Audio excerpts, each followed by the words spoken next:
Hi viewers, this is Mohammad Rashid Manzoor, an international IELTS trainer and spoken English instructor. Our today's topic is very much significant. It's about a passive voice, passive tone और passive voice. बहुत सारे students हैं जिनको confusion है passive voice में। तो आज हम देखते हैं सबसे पहले कि पैसिव वॉइस इंपॉर्टेंट क्यों है, जबकि हमारे पास एक्टिव वॉइस मौजूद है। तो पैसिव वॉइस की ज़रूरत कब पड़ती है, मैं आपको चंद एक सिचुएशंस के बारे में बताता हूँ। फॉर एग्जांपल, अगर कोई चीज़ अंडरस्टूड हो, just like the thief was arrested, ये अंडरस्टूड है कि the thief was arrested by the police. तो बाय द पुलिस कहने की ज़रूरत नहीं, डेफिनेटली अंडरस्टूड है। ओके या फिर जब कोई सब्जेक्ट अननोन हो, for example the apple was stolen, ठीक है, यानी सेब खा लिया गया। अब पता ही नहीं आपको किसने खाया, आपने रात को फ्रिज में रखा था। ये आपका जो शक है वो अपनी जगह पे, घर में इतने सारे अफराद हैं, छोटे भाई पे ही शक जाएगा। But you can not say this to him because you never saw him, you are not the witness, ठीक है। तो जब सब्जेक्ट अननोन हो तो तब हमने पैसिव वॉइस यूज करना है, या फिर तब यूज करते हैं पैसिव वॉइस जब सब्जेक्ट इटसेल्फ इंपॉर्टेंट ही ना हो, ठीक है। For example the birthday was celebrated, okay, जो सब्जेक्ट है यहाँ पर इंपॉर्टेंट नहीं है। इंपॉर्टेंट क्या है? एक्शन, कौन सा? सेलिब्रेशन का, ठीक है। The birthday was celebrated. अच्छा, अब हम बात करते हैं कुछ रूल्स की, वो आपने जरा जहन में रखने हैं। फॉर एग्जाम्पल, अगर तो मॉडल ऑक्सिलरी वर्ब्स आ जाएं एक्टिव वॉइस में, just like can, could, may, might, should, must, would, will, shall, ought to, तो एक्टिव वॉइस में इनके बाद हम बेस वर्ब यूज करते हैं, ठीक है। लेकिन पैसिव वॉइस में इनके बाद हम बी का इजाफा करके तो वर्ब की थर्ड फॉर्म, जिसको हम पास्ट पार्टिसिपल बोलते हैं, वो लगाते हैं। For example, you can win this match, this match can be one by you. अब होता क्या है कि जो सब्जेक्ट होता है उसको ऑब्जेक्ट बना दिया जाता है पैसिव वॉइस में, और जो ऑब्जेक्ट होता है उसको सब्जेक्ट बना दिया जाता है, जबकि वर्ब अपनी जगह पे रहता है। लेकिन जो हेल्पिंग वर्ब है या मॉडल ऑक्सिलरी वर्ब है, उसके बाद कहीं पर इजाफा करना पड़ जाता है, और कहीं इजाफा करने की जरूरत नहीं होती, बल्कि कुछ चेंजिंग उसमें करने की जरूरत होती है। इसी तरह he could write an application, an application could be written by him. Then you should value your time. Your time should be valued by you.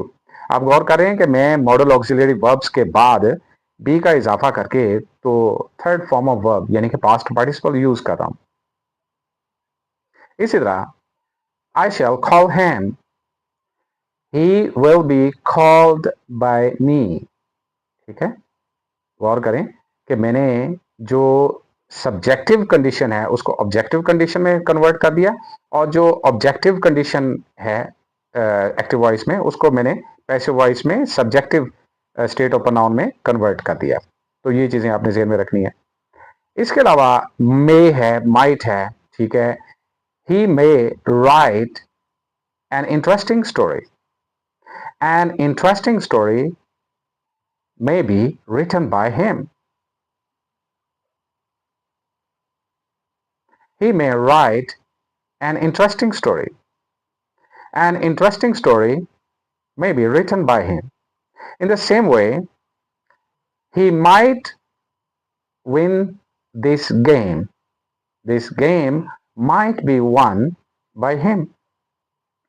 अच्छा, इसके बाद आप देखें कि अगर कोई हेल्पिंग वर्ब्स जिनको हम ऑक्सिलरी वर्ब्स बोलते हैं आ जाएं, for example is, am, are या वॉज वर। एक्टिव वॉइस में तो हम जानते हैं कि इनके बाद वर्ब की फर्स्ट फॉर्म के साथ आईएनजी वाली फॉर्म लगाते हैं, ठीक है, जिसको हम प्रेजेंट पार्टिसिपल बोलते हैं। लेकिन पैसिव वॉइस में हमने इन्हीं हेल्पिंग वर्ब्स के बाद बी का इजाफा करके तो थर्ड फॉर्म ऑफ वर्ब लगानी होती है। For example, she is writing a letter, a letter is being written by her. They are playing hockey. Hockey is being played by them. They were throwing the stones. Stones were being thrown by them. They were enjoying the rain. The rain was being enjoyed by them. ठीक है? The rain was being enjoyed by them. इसके बाद कुछ ऐसे helping verbs हैं जिनके बाद हम बीन का इजाफा करते हैं. उनमें से has, have, had, will have, shall have है. एक्टिव वॉइस में इनके बाद हम वर्ब की थर्ड फॉर्म यूज करते हैं. पैसिव वॉइस में इनके बाद हमने बीन का इजाफा करके तो थर्ड फॉर्म यूज कर दिया. ठीक है? For example, I have taken breakfast. The breakfast has been taken by me. They had invited their friends. Their friends had been invited by them. We shall have bought a new car. A new car will have been bought by us. अच्छा, इसके अलावा अगर present simple tense जिसको हम present indefinite tense बोलते हैं वो आ जाए तो फिर क्या करते हैं? For example, she eats an apple. ये एक प्रेजेंट इंडेफिनिट टेंस है, यानी कि वर्ब के फर्स्ट फॉर्म के साथ एस का इजाफा है. तो फिर क्या करेंगे? हमने इसको खत्म करके इज एम आर के बाद थर्ड फॉर्म लगा देनी पैसिव वॉइस में. For example, she eats an apple is eaten by her. They play football. Football is played by them. और अगर सेकंड फॉर्म लगा दे, for example, they bought a new house, तो फिर second form को खत्म करके वॉज या वर के बाद थर्ड फॉर्म लगा दे. For example, they bought a new house. A new house was bought by them.